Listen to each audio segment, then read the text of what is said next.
Bonjour, c'est Ursule encore. On est le 11 juin 2022. Alors, je viens sur la trompette une seconde fois aujourd'hui et je viens proclamer le retour de notre Seigneur Jésus-Christ. Soyons tous bénis. Alors, le chemin étroit, toujours étroit. Amen. Alors, plus on marche avec le Seigneur, plus son chemin devient étroit, en étroitesse. En principe, puisqu'on a déjà emprunté le chemin étroit, cela devrait être suffisant, n'est-ce pas? Mais la Bible dit quoi? Que nous sommes transformés de gloire en gloire. Jésus nous a dit qu'il est la porte. Jésus est le Dalet. Une fois que tu entres par la porte, il y a plusieurs compartiments à l'intérieur. Amen. Mais il faut d'abord entrer. La porte, c'est Jésus. Et une fois que tu entres par Jésus, il va te montrer le compartiment qui te convient très bien, qui sied très bien à ce qu'il t'a appelé à faire. Et à la fin, tu seras toujours dans ce chemin étroit-là. Mais si tu entres par Jésus-Christ, qui est la porte étroite, et que tu veux transformer l'étroitesse de la porte dans tes valeurs à toi, tu es tout simplement éjecté, tu te retrouves tout simplement dehors. Parce que la loi de Jésus-Christ, elle vient de Dieu le Père. Ce n'est pas une loi humaine. Et le Saint-Esprit est là pour nous conduire dans toute la vérité. La Bible dit, il prend ce qui est à Dieu et il nous l'apporte, il nous l'enseigne. Alors, le Saint-Esprit en nous est le témoin de ce que Dieu est en train de faire. Amen. Et la Bible dit, dans 1 Jean 7, 1 Jean 5, le verset 7, on va lire ça. La Bible dit, car il y a trois qui rendent témoignage, l'esprit, l'eau et le sang. Et les trois sont en accord. Mais avant cela, c'est dit, le verset 5, qui est celui qui a triomphé du monde, sinon celui qui croit que Jésus est le Fils de Dieu? C'est lui, Jésus-Christ, qui est venu avec l'eau et le sang, non avec l'eau seulement, mais avec l'eau et avec le sang. Et c'est l'esprit qui rend témoignage parce que l'esprit est la vérité. Ok? Donc, Jésus-Christ a quitté les hauteurs. Il était dans la présence de Dieu. Il est venu. Et quand il était venu, déjà là-bas en accord, les trois étaient en accord. Le Saint-Esprit, Dieu le Père, Dieu le Fils. Jésus vient. Il meurt sur le bois. Et alors qu'il meurt, la Bible nous dit que le soldat allait pour percer, parce que Jésus-Christ, il est venu pour percer, pour s'assurer que, en tout cas pour que les prisonniers puissent vite mourir, mais Jésus était déjà mort. Et c'est sorti de lui du sang et de l'eau. Et nous savons tous que quand une femme accouche, n'est-ce pas, il y a du sang qui sort, il y a de l'eau aussi qui sort. Et c'est là qu'on voit que le bébé est sorti. Alors, l'eau et le sang, c'est par là que toi et moi, nous naissons. C'est-à-dire que quand on naît, il y a l'eau qui sort, il y a le sang qui sort, il y a le bébé qui sort, et après, on va évacuer le placenta et les déchets. Okay? Alors, ici, ça nous dit que les trois sont en accord. L'eau, le sang et le Saint-Esprit qui est en nous. Donc, le Saint-Esprit en toi confirme que tu es enfant de Dieu, ça c'est un point, mais il confirme que tu es sur le droit chemin. Si le Saint-Esprit en toi ne confirme pas que tu es sur le droit chemin,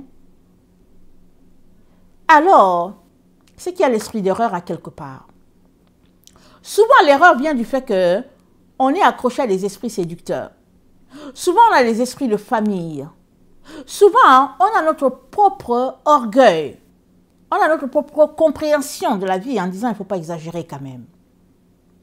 Comme j'ai déjà entendu plusieurs personnes qui ont dit moi j'aime Jésus. Je l'aime vraiment. Mais quant à ne pas l'adorer, samedi c'est un péché, non là je débarque. Ils disent ça. Ils disent que non, moi, mon adoration c'est dimanche. Ce n'est pas samedi. Même si Dieu dit que le sabbat c'est samedi, moi je trouve que c'est plus le dimanche qui me convient. Alors, je suis tranquille, je suis en paix avec ça. Beaucoup de gens me l'ont dit. Et je suis désolée de te dire que si c'est comme ça que tu penses, tu viens déjà de débarquer.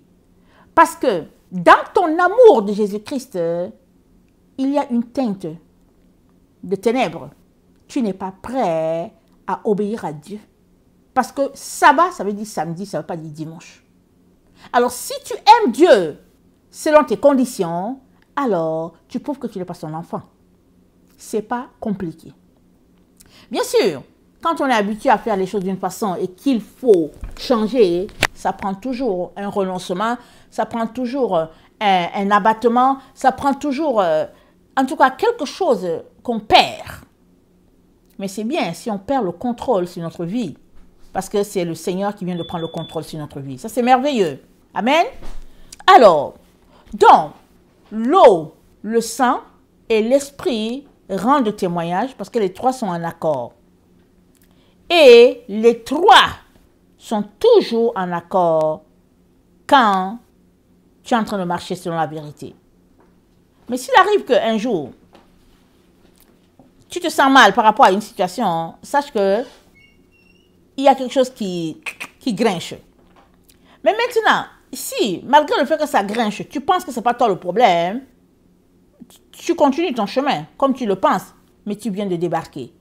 Pourquoi? Parce que Dieu, c'est toujours une situation d'inconfort, en fait. Avec Dieu, c'est toujours comme ça. Une fois que tu es trop confortable dans une situation, sache que ça ne va pas. Avec Dieu, tu es toujours en train de... C'est-à-dire que tu changes toujours de position. Pourquoi? Parce qu'il nous transporte de gloire en gloire. Quand tu es trop quelque part et que tu es à l'aise, non. Viens demander pardon au Seigneur. Dis-lui de t'aider à quitter de là. Parce que la marche avec le Seigneur, c'est une marche en escalier. Et c'est une marche où on ne reste pas longtemps sur une station. On avance sur la station. Alors, chemin étroit, toujours étroit.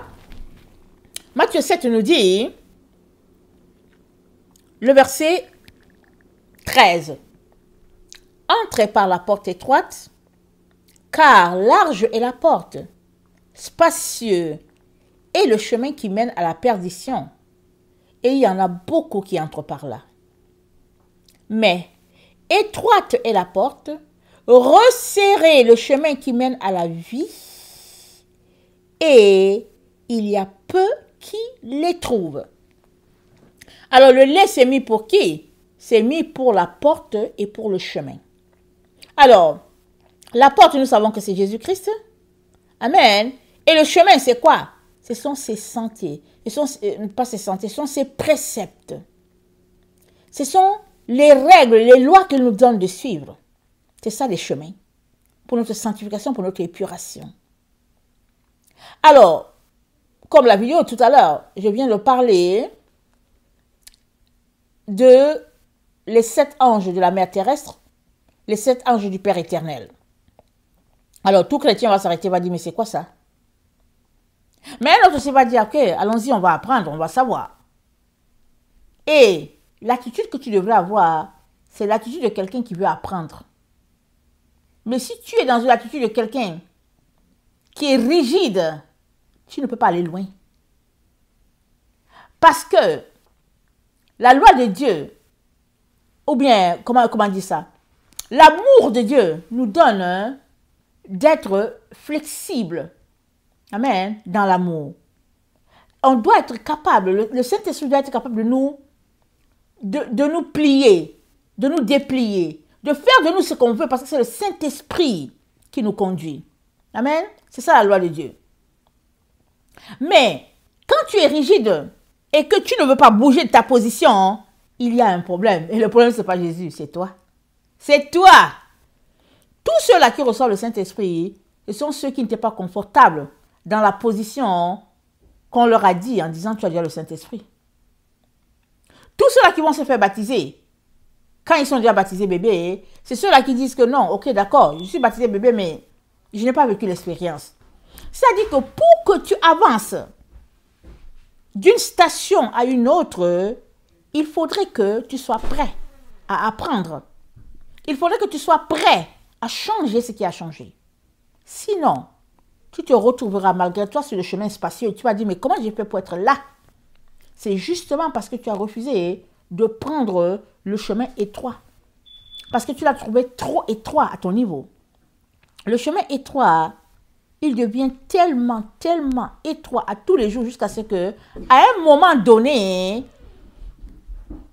tu as l'impression que quand tu passes, ta peau gratte le passage. C'est ça le chemin de Jésus.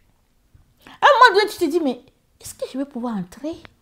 Mais mon corps, c'est-à-dire mon corps gratte contre le mur. C'est ça le chemin de Jésus. Amen. Alors, donc, il dit, la porte est resserrée, le chemin est étroit. Attends, non, la porte est étroite, le chemin est resserré. Et c'est ça qui mène à la vie. Luc 13.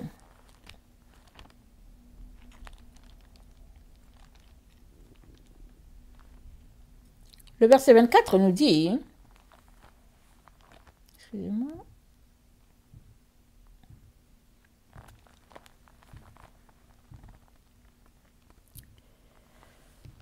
quelqu'un lui dit, Seigneur, n'y a-t-il que peu de gens qui soient sauvés? Il leur répondit, efforcez-vous d'entrer par la porte étroite. Car je vous le dis, beaucoup chercheront à entrer et ne le pourront pas. Quand le maître de la maison se sera levé et aura fermé la porte, et que vous, étant dehors, vous commencerez à frapper à la porte en disant « Seigneur, Seigneur, ouvre-nous », il vous répondra « Je ne sais d'où vous êtes ». Alors, vous vous mettrez à dire « Nous avons mangé et bu devant toi, et tu as enseigné dans nos rues ». Et il répondra « Je vous le dis, je ne sais d'où vous êtes. Retirez-vous de moi, vous tous ouvriers d'iniquité. » C'est là qu'il y aura des pleurs et des grincements de dents. Quand vous verrez Abraham, Isaac et Jacob et tous les prophètes dans le royaume de Dieu, et que vous serez jetés dehors. Il en viendra de l'Orient, de l'Occident, du Nord, du Midi, et ils se mettront à table dans le royaume de Dieu. Et voici, il y a des derniers qui seront les premiers, et les premiers qui seront les derniers. Donc, les derniers qui seront les premiers, c'est qui? C'est nous autres, c'est notre génération. D'abord, on était perdus, on était égarés, pas avec le Dieu d'Israël. Et puis aussi, les derniers sont les personnes qui, les personnes, les rebuts de la société, les gens qu'on n'aime pas, les gens qu'on ne veut pas, les gens qu'on rejette, parce que c'est eux toujours qui viennent, qui disent « Ah bon? Explique-moi donc ta théorie ou bien tout ce que tu dis. » C'est eux qui sont toujours en train de chercher. Voilà pourquoi Jésus a dit, les prostituées, les collecteurs d'impôts vous dépenseront dans le royaume des cieux. Pourquoi? Parce que la prostituée n'a pas manqué de vendre son corps pour avoir mangé. Elle veut vivre, elle ne veut pas mourir. Et selon sa conception, il n'y a pas de problème. Ou bien selon sa conception, elle va jusqu'à là, jusqu'à terre, elle s'humilie pour pouvoir manger. Alors viens lui dire alors que tu n'as plus besoin de t'humilier parce que Jésus-Christ donne la vie, parce que tu peux vivre sans ça. Elle va dire quoi? Et c'est comme ça qu'elle sort de là pour courir vers la lumière, la véritable. Mais celui-là ou celle-là qui a un peu de fierté, très souvent elle se dit mais non, ça n'a aucun sens. Mais non. Et eux, ils n'arrivent pas à entrer. Ou bien s'ils entrent, leur processus de croissance s'arrête à un niveau parce que là, ça ne va plus avec leur raisonnement. Je vous dis, Jésus, pour le suivre, il faut boucher le côté raisonnement. Jésus, tu le suis avec le cœur. Si tu le suis avec l'entendement, tu n'iras pas loin. Tu vas t'arrêter, tu vas dire, Jésus, ça ne va pas. Mais quand tu l'aimes là, tu dis, ok, Jésus, moi je t'aime, je vais être avec toi, donc je m'en vais, je fais ce que tu me dis. Parce que tu l'aimes. Tu dis, ok, Jésus, je viens avec toi. Alors, dans Colossiens 2, le verset 8 à 10, il est dit ceci. Colossiens 2.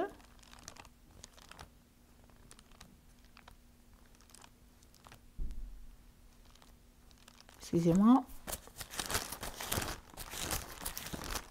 Le Colossiens 2, le verset 8 à 10, ça dit, « Prenez garde que personne ne fasse de vous sa proie par la philosophie et par une vaine tromperie, s'appuyant sur la tradition des hommes, sur les rudiments du monde, et non sur Christ. Car en lui habite corporellement toute la plénitude de la divinité. Je m'arrête là. Alors, quelqu'un peut dire que ce verset, prenez garde que personne ne fasse de vous sa proie par la philosophie et les vaines tromperies, quelqu'un peut dire, Ursule, ça s'applique à toi. Pourquoi? Parce que ce que tu es en train d'apporter ces derniers temps, on n'a jamais entendu. Mais si on regarde la suite dit, s'appuyant sur la tradition des hommes, sur les rudiments du monde, et non sur Christ. Ce que j'apporte, c'est nouveau, mais je m'appuie sur Christ, parce que c'est Christ qui a apporté cet enseignement-là, et on nous l'a enlevé. Alors, je ramène juste au centre ce qui a été. Tout ce que j'apporte, c'est ce que le Père a dit. J'amène ça à ta connaissance, afin que la lumière par laquelle a marché les autres, les apôtres, les prophètes, qu'elle soit aussi la nôtre. Maintenant, ça demande ta foi pour marcher dedans. Amen, ça demande ta foi. Tu peux t'arrêter et puis dire tout ce que tu veux du messager. Tu peux tirer sur le messager, mais ne tire pas sur le message. Arrête-toi et va considérer si le message est vrai ou pas. Va considérer le message.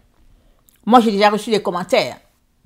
Quand le Seigneur m'enseignait, me donnant l'importance de la mère, j'ai déjà reçu des messages me traitant d'idolâtre. J'ai déjà reçu. Mais ça n'a rien fait à mon corps parce que de mes yeux, en tout cas si on peut dire dans la prière, j'ai vu plus d'une fois Jésus et Marie. J'ai vu Jésus, j'ai vu Marie. Ou bien j'ai vu Marie, j'ai vu Jésus. 3, 4 fois. Il n'y a personne qui peut me l'enlever. Et quand je suis allée plus loin pour demander au Seigneur, mais pourquoi c'est comme ça? Il m'a dit, Marie c'est l'arbre, Jésus c'est le fruit de l'arbre. Alors là où il y a l'arbre, il y a le fruit. Donc, je les ai souvent vus. Personne ne peut venir me dire que c'est un démon. Il n'y a personne. Personne.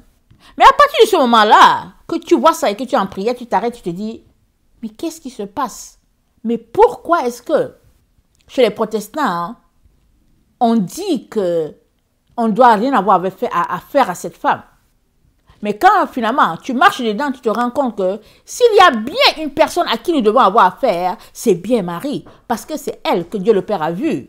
Et c'est elle qui a été bénie. Et c'est elle que le Père a bénie pour bénir tout le monde. Alors ça c'est très important.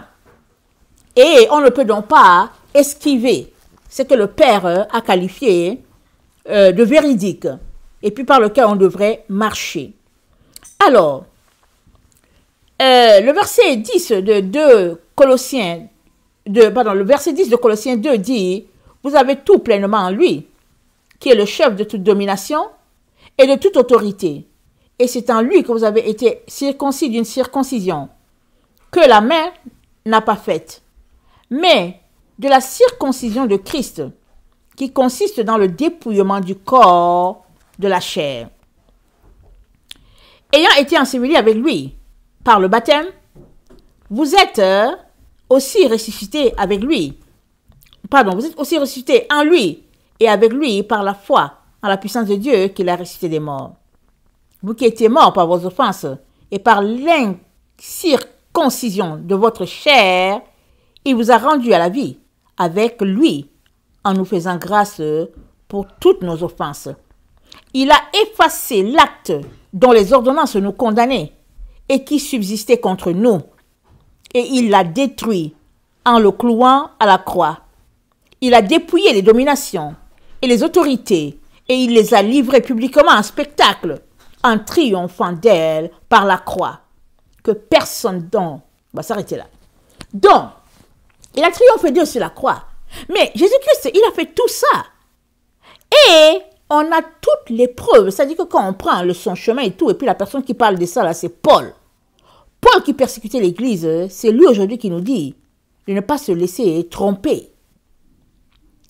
Et le roi David dit, tu veux que la vérité soit au fond du cœur.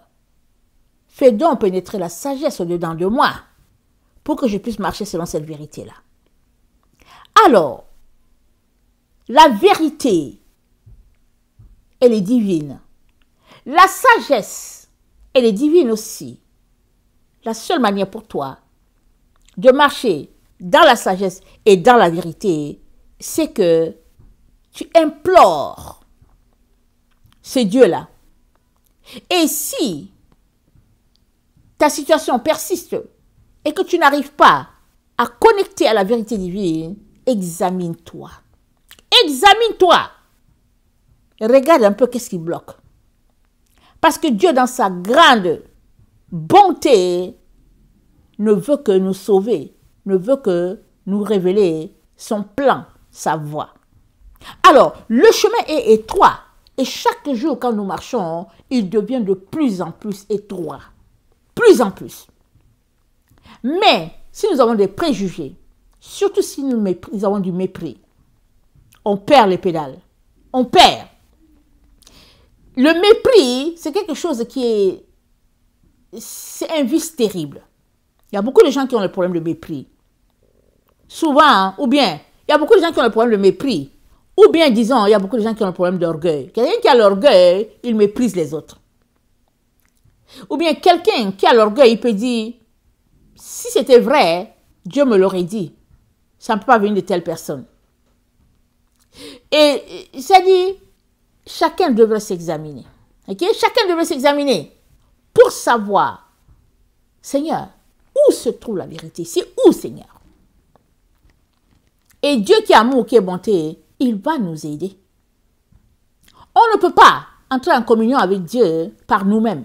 Je vais dire, juste là, on entre en communion selon notre pays, selon notre époque. Jésus-Christ a dit à Laodicée, il a dit à Laodicée, je vais te vomir si tu ne changes pas ta voix. Et avant de parler à Laodicée, dans Apocalypse 3, Jésus-Christ dit quelque chose de frappant à l'église de Laodicée. Il dit à Laodicée, voici ce que dit l'Amen, le témoin fidèle et véritable, le commencement de la création de Dieu. Spécial, hein?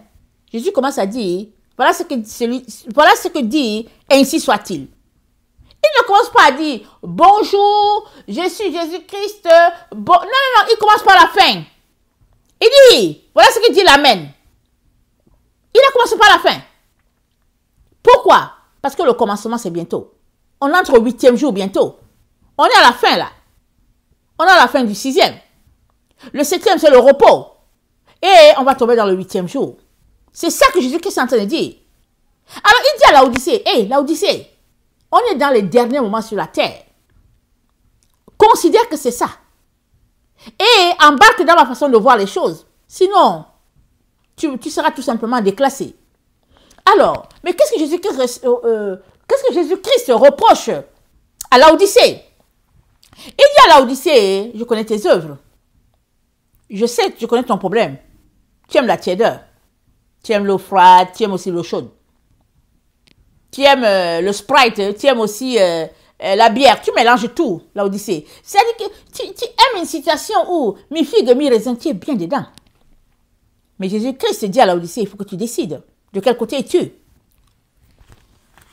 Il dit à Laodicée, Apocalypse 22, le verset 11, il dit à Laodicée, que celui qui est injuste soit encore injuste, que celui qui est souillé, il se souille encore, que le juste pratique encore la justice, que celui qui est saint se sanctifie encore. Voici, je viens bientôt, et ma rétribution est avec moi pour rendre à chacun selon son œuvre.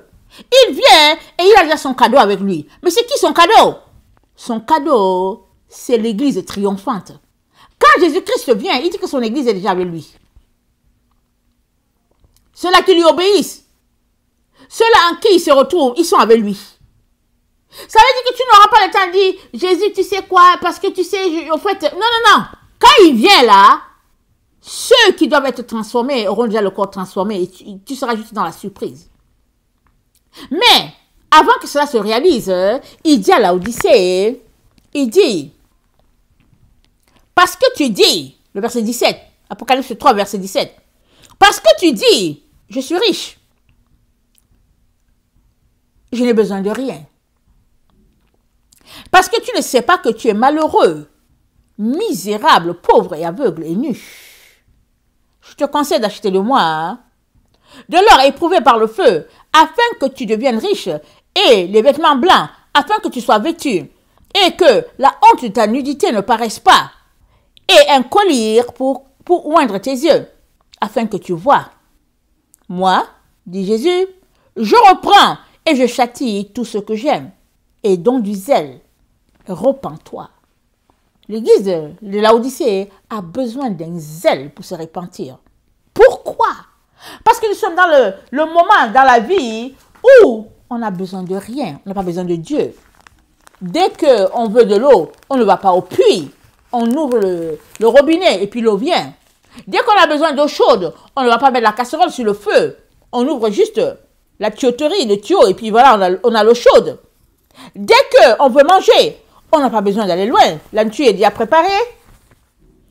Et on va dans le micro-ondes, on chauffe ça, en 2 minutes la nourriture est là, on peut manger. On est la génération qui a toutes les facilités. Et pourtant, on est la génération la plus paresseuse. On ne veut pas lire notre Bible. On ne veut pas prier. Surtout pas pour quelqu'un. On prie pour nous. On est la génération la plus gâtée, pourrie, polluée, complètement, tellement baignant dans l'abondance, l'opulence. C'est ça notre génération. Et Jésus-Christ dit à Laodicée, tu as besoin de quelque chose de très très précieux. C'est un zèle, une volonté ardente, un feu qui brûle en toi pour changer ta conception de la vie. Parce qu'il dit à Laodicée, tu dis, je suis riche. C'est Laodicée qui dit qu'elle est riche. Mais quand Jésus-Christ la regarde, elle est pauvre, elle est misérable. Mais Laodicée n'a pas le regard de Jésus. Laodicée n'a pas le reflet de Jésus. Elle, quand elle se regarde dans son miroir, elle a tout. Elle est arrivée. Elle n'est même pas capable de donner une bouteille d'eau à un clochard. Ça, c'est Laodicée. Elle a tout le confort. Elle se met dans son salon et elle a tout. Et même les messages lui viennent alors qu'elle est dans son salon, alors qu'elle est sur son lit. Elle peut zapper et elle va cliquer tel pasteur, telle personne. Elle a tout ce qu'il lui faut. Et pourtant, Jésus-Christ dit à Laodicée, Laodicée, répands-toi. Sinon, tu n'entreras pas. Je te vomirai. Je te vomirai, tu n'iras pas loin. Je te vomirai. Alors, si on connecte à ce que Jean a vécu dans Apocalypse 10, on lui a donné le rouleau, il a mangé, il a trouvé que c'était bon. Mais quand il est arrivé à ses entrailles, ouh là là, c'était bouillant. Il fallait qu'il prophétise, il était rempli d'amertume. Parce que le péché, tout ce qui se passait, il était rempli d'amertume pour que la vérité soit, pour que le jugement de Dieu puisse s'exercer sur la terre. Mais Jésus dit à Laodicée, moi, je n'aurai pas ce feeling-là de bonté, de bonheur dans la bouche, là. Dès que tu vas entrer dans ma bouche, Laodicée, je vais te vomir.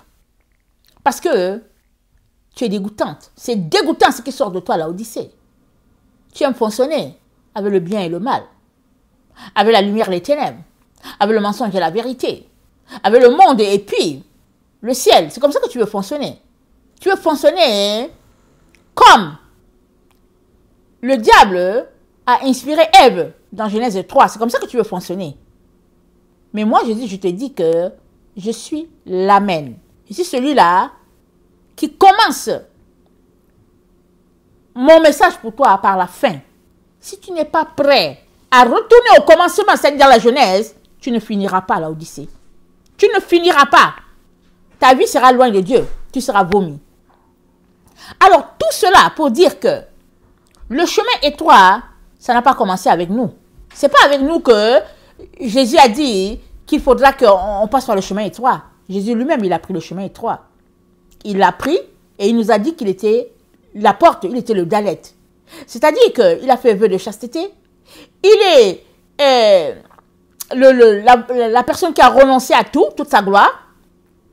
Il est la personne, pas le vœu de chasteté, mais le vœu de pauvreté. Il est la personne qui, au fait, a opté pour l'humilité, parce que le dalet aussi c'est l'humilité. Et il est l'exemple parfait pour toi et moi. Donc, si nous ne sommes pas prêts à suivre les conseils de Jésus, alors sortons du mensonge qu'on envoie en disant que nous sommes ses enfants, nous sommes ses disciples.